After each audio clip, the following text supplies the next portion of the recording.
Hello guys, and welcome back to episode 2 of the Prototypical Modeling series. In this video I will be showing you some recent work I have just completed. I have some boxcars, some grain hoppers, and I think a center beam here, so I'll show you that, and I will also be announcing what I'm going to be doing with all this work. So without any further ado, let's get started, and I hope you enjoy. So those of you who don't know, the paints I use in the airbrush are these golden airbrush colors, and they're supposed to be pre-mixed and ready to load into your airbrush gun right out of the bottle, but I do find that some of the colors do tend to be a little bit thick, so all you have to do is thin them down with water because they are acrylic based paints. I also use an assortment of these AIM products chalk weathering powders, and if you look for these in the store, this is the packaging or what the packaging looks like. Nothing special, nothing flashy by any means, but I mean, once you start using these, you'll see that there's a huge difference in how your model will look. They really add the extra little bit of detail and make the rust spots certainly pop out a little bit more. So I, again, highly recommend these for sure. I also use these cheap acrylic paints. And nothing special about them. They're just from a little craft set or a little tiny paint set or whatever. It's, like I said, nothing too special. All I use these for is the really fine areas of the car that my airbrush can't reach, or, well, my airbrush won't go as fine as what I can go with a fine tip brush and these acrylic paints. So often I will use these acrylic paints with a paintbrush to do scratch marks on the side of the car, or like I said, the really fine details that an airbrush can't do without spraying everything else around that area. And then often I will use the AIM weathering powders to do the rust streak off of that little rust patch or scratch mark on the side of the car. And to finish the model off, I use this matte varnish, again by Golden Artist Colors. And this is a little bit thick, so you do need to thin it down just a touch, but I think it does the trick, and I seem to like the results from when that's applied. So on to the models now. So the first car I have to show you guys is this GATX 3-bay covered hopper.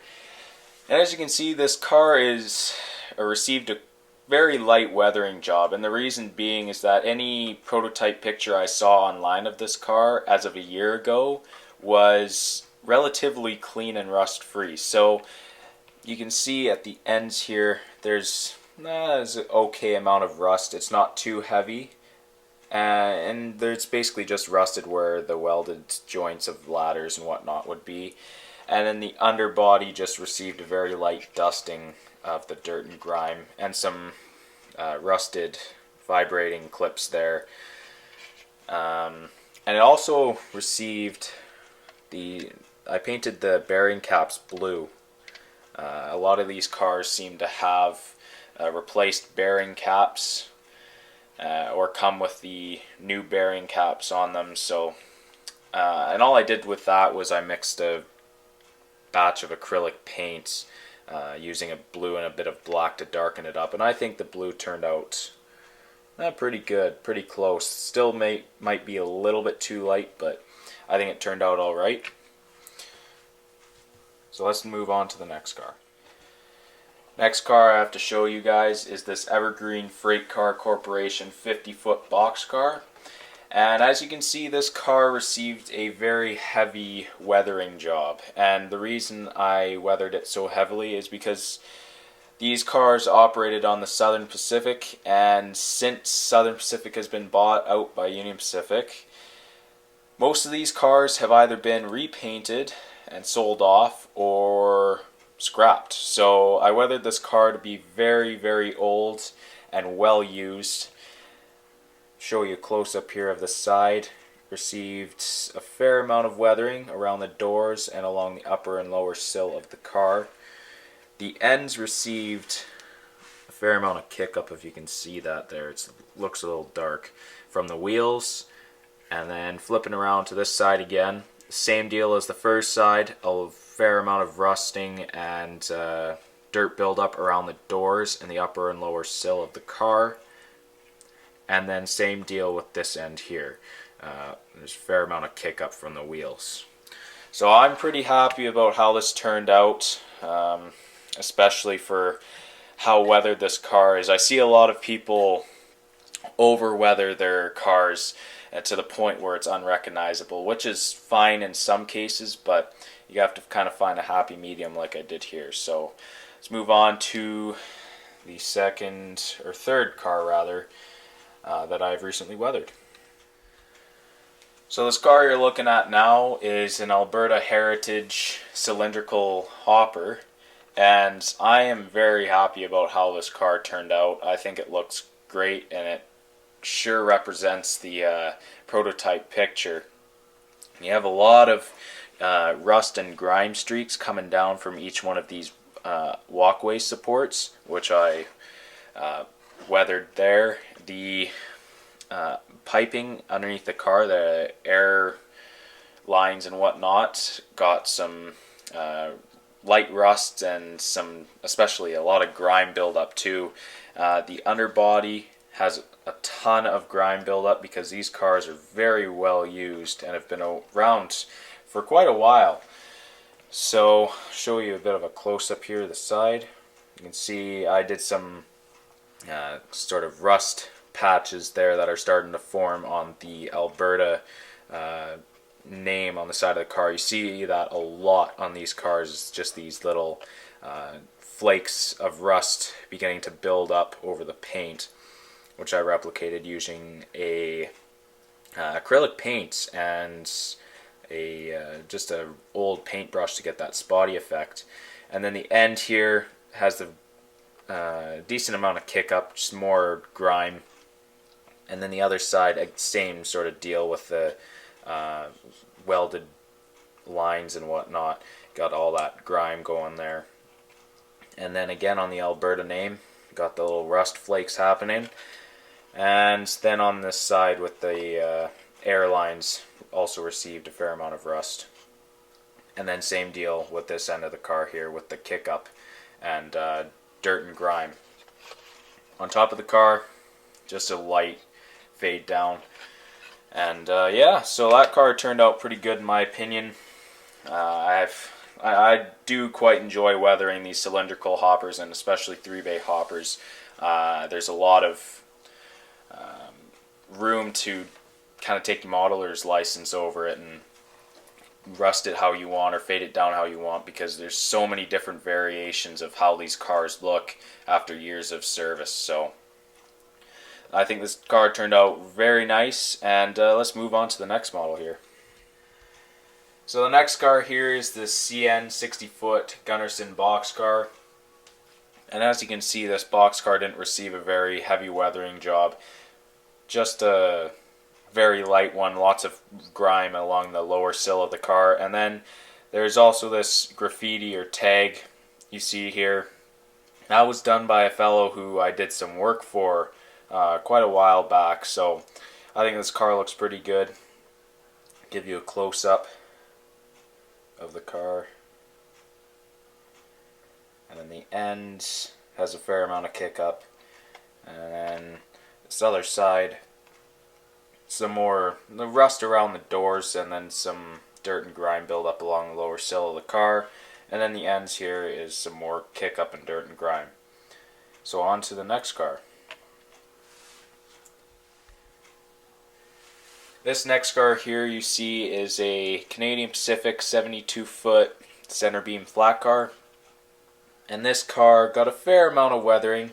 It's been heavily faded, considering that this car used to be pretty much turquoise.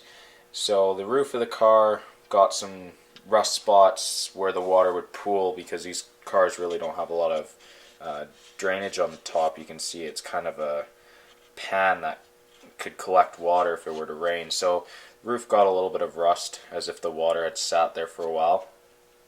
Sides of the car received some rust spots where these braces joined in with the rest of the car, just kind of sturdy it up. Received some rust as if it's been there for a while. And then the sides of the car also got scratch marks where the lumber has rubbed up against there, the forks of the forklift hit it where the rust might form after it scratches off the paint. Seems a little bit hard to see this car here, sorry about that, but the deck of the car also same thing. Some rust patches on some of those panels there where the lumber may have been rubbing up against there, or again the forks of the forklift may have scratched against the deck. And then the end of the car has a good amount of kick up, and then also rusting in a few areas there by the ladder. And then the other side of the car, same thing. The manual brake wheel there, that's rusted pretty good. And then again the ladders have a little bit of rust forming there. So I think this car turned out pretty well, and what a massive difference it made, considering, like I said, that this car used to be pretty much turquoise. So it was a pretty vibrant car that stood out in the layout. Now it'll blend in a little bit better and look a little more realistic, because a lot of these center beams really don't look that new. They've been in service for quite some time. So on to the next car. So this is the second to last car I'm going to be showing you, and this is a CSX 3-bay covered hopper. And it's not too heavily weathered, but it did get a fair amount of rust on it. And I kind of weathered this one to kind of give the feel that it's been in the Florida or East Coast there, where it's pretty hot and humid, and the rust seems to form pretty heavily on some of those cars. So as you can see, you have some rust streaking down the center of the car there along the panels where they may have been welded together, and there's some very heavy rust buildup there where the ladder had been welded to the car. And looking at the end now, more rust, not as much kick up on this car, but more of a heavily rusted sort of car. And then this side of the car is relatively clean. The underbody of this car, you can see a huge rust patch right there. And then also the light dirt and grime dusting on this car that you would see on any other. And on this end there's some kick up, and then the brake wheel is also fairly heavily rusted. The roof of this car, not much going on. A little bit of rust forming there on one of the clips for the hatches, and that pretty much explains that car. I think it turned out very nice.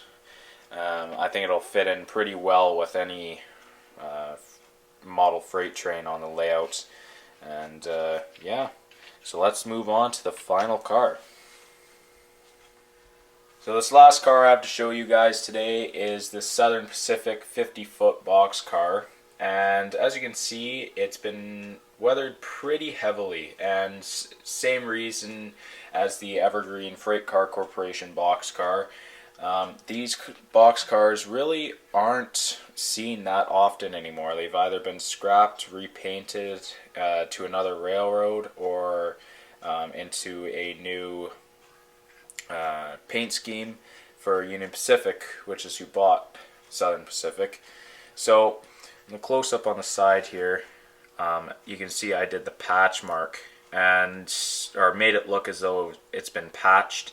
And I did that so it still looks like it's in service. It's a well-used car.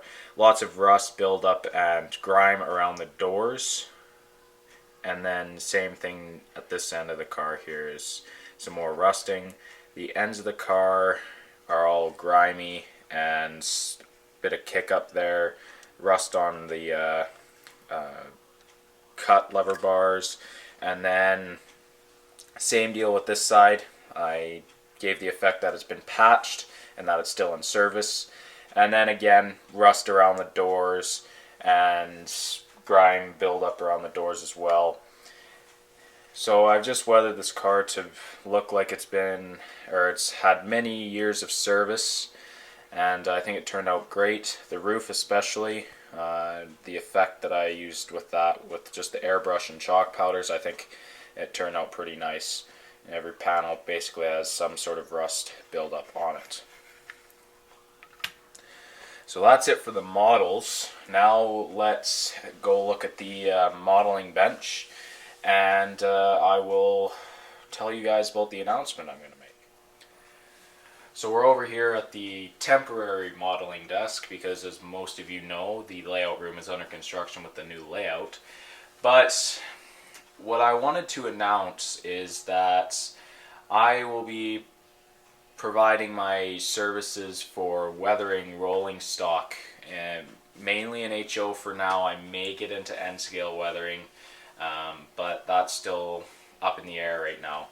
But I'll be making a website which will be going up within the next probably couple months, finishing the odds and ends of that, and that'll have all the details of prices, and it'll show samples of my products, some that you might not see on my channel because I just weathering so many cars of my own right now. But if you need any models weathered before then, I'll put my email in the description and we can figure something out.